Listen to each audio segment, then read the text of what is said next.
¿Qué tal, amigas, amigos? Este es mi texto para este 8 de noviembre, lunes 8 de noviembre, y se llama La democracia a modo.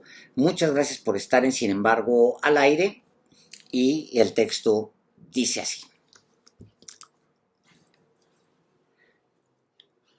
En los últimos meses, conforme crece la presión sobre Lorenzo Córdoba, se ha organizado un movimiento para vincular la crisis de su presidente consejero con el Instituto Nacional Electoral. Yo defiendo al INE, dicen, como si el INE fuera Córdoba o como si los errores del funcionario electoral fueran atribuibles al propio instituto y sus destinos estuvieran inevitablemente unidos. Nada más lejano de la realidad y nada que no se haya visto antes.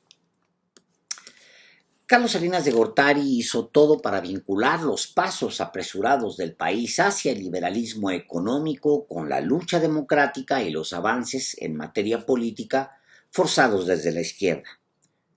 Y desde entonces se ha querido hacer ver que el neoliberalismo y la normalidad democrática van de la mano, nacieron juntas, y que así como se crearon instituciones independientes para regular y administrar los esfuerzos electorales, así se forjaron las reformas estructurales. Ambos esfuerzos habrán nacido por los mismos años, pero no necesariamente tuvieron el mismo motor. Como sabemos, las crisis económicas recurrentes de los años 1970 y 1980 condujeron a la implementación de políticas públicas neoliberales.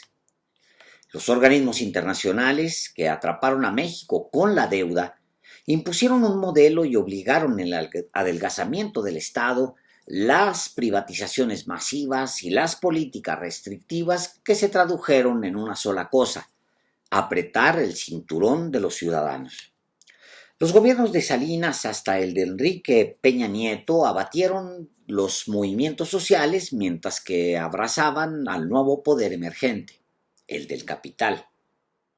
Así, a los llamados pactos para acomodar al país al liberalismo económico, acudieron los empresarios como invitados especiales y los líderes corruptos de los sindicatos en calidad de sometidos.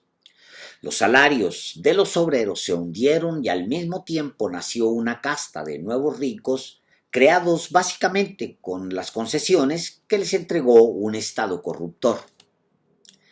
Casi al mismo tiempo, al interior del régimen se estaba dando una ruptura. En 1987 nacía la corriente democrática en el Partido Revolucionario Institucional, y Cuauhtémoc Cárdenas, Ifigenia Martínez, Porfirio Muñoz Ledo y otros como Rodolfo González Guevara empezaron una lucha por la democratización del país que los llevó a dejar al PRI y a lanzar en 1988 una candidatura presidencial independiente con el Frente Democrático Nacional. Ese 1988, el gobierno cometió un fraude electoral y Carlos Salinas, su beneficiario, tuvo que convencerse que debía abrir caminos a la oposición si es que quería mantener la gobernabilidad. Pero también entendió que debía administrar la transición política. De esa manera es que emprendió dos caminos. Uno, comenzar lo que en los hechos ya se dio, que es la fusión del PRI con el PAN. Y dos, crear una institución electoral independiente con el fin de simular elecciones limpias en la letra, aunque en la práctica el mismo régimen siguiera administrando quién ganaba y quién perdía. Para Cárdenas y sus seguidores, Salinas tuvo palos. Muchos murieron en esa lucha. Para los panistas, los intelectuales, los medios, los periodistas y los empresarios, las concesiones del poder. Y luego Salinas dio un paso inteligente: vincular la modernización, entre comillas, del país con la apertura democrática. Aparentar que la creación de los órganos electorales independientes era suficiente para garantizar elecciones limpias, primero, y luego hacer creer que el impulso democratizador venía del Estado y era parte de las reformas estructurales que él mismo había impulsado. con la ayuda de los intelectuales y los medios, se impuso una falsa narrativa del presidente democratizador, entre comillas, que llevaba al país hacia el crecimiento económico y el bienestar y, a la vez, impulsaba el andamiaje para una sociedad democrática. Nada más lejos de la realidad. Años más adelante, en 2006, ese falso discurso hizo crisis otra vez. El Instituto Federal Electoral, los intelectuales, los medios y los periodistas más escuchados sirvieron de tapadera al fraude cometido por los oligarcas y sus marionetas en el PAN. Impusieron a Felipe Calderón Hinojosa e hicieron todo para, como con Cárdenas, imponer la idea de que esa lucha, la de Andrés Manuel López Obrador y sus seguidores, era la de los malos perdedores, arbitrarios y antidemocráticos. Y si Francisco Barrio Terrazas y Luis H. Álvarez habían tomado los puentes internacionales en la década de los 1980, y eso estaba bien, y eso era democrático, la toma de paseo de la Reforma fue la arbitrariedad. Y entonces los medios y los intelectuales hicieron su trabajo, hablar día y noche del bloqueo de esa arteria y convencer a la gente de que era obra de un obstinado comunista alborotador.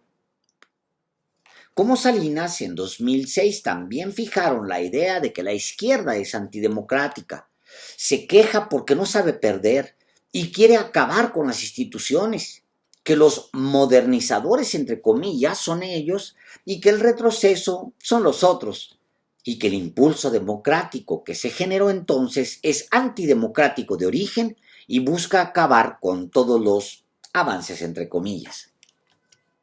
Ahora el movimiento Yo defiendo al INE tiene la misma inspiración del pasado. Los cuestionamientos a Lorenzo Córdoba dicen son a la institución porque la izquierda odia a las instituciones y quiere el control total. Córdoba es la democracia y presionarlo es presionar a la democracia misma. Nada más lejos de la realidad. Pero Lorenzo Córdoba, como vimos en su comparecencia el viernes pasado en la Cámara de Diputados, ha caído en su propio juego.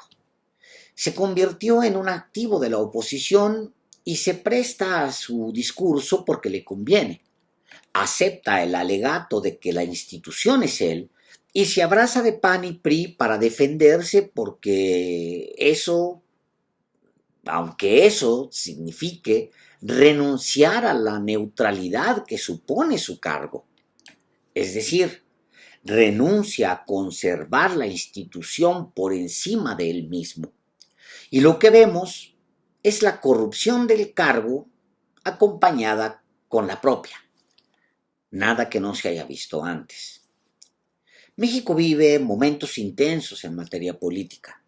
La oposición va de tumbo en tumbo, como, lamento decirlo, el mismo Lorenzo Córdoba. Ni él ni el bloque opositor han aprendido que no aplican las viejas fórmulas de manipulación, que no aplica apropiarse de las instituciones y creer que ellos son la sociedad. Deberían aprender a leer con más atención hacia dónde está caminando México. Deberían reconocer que la gente está más interesada que nunca en la política y que no es fácil manipularla.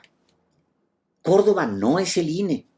Y el solo hecho de tener que escribirlo y decirlo así, Córdoba no es el INE, me dice qué tan anquilosados están y qué tan lejos de la realidad se han quedado. Muchas gracias.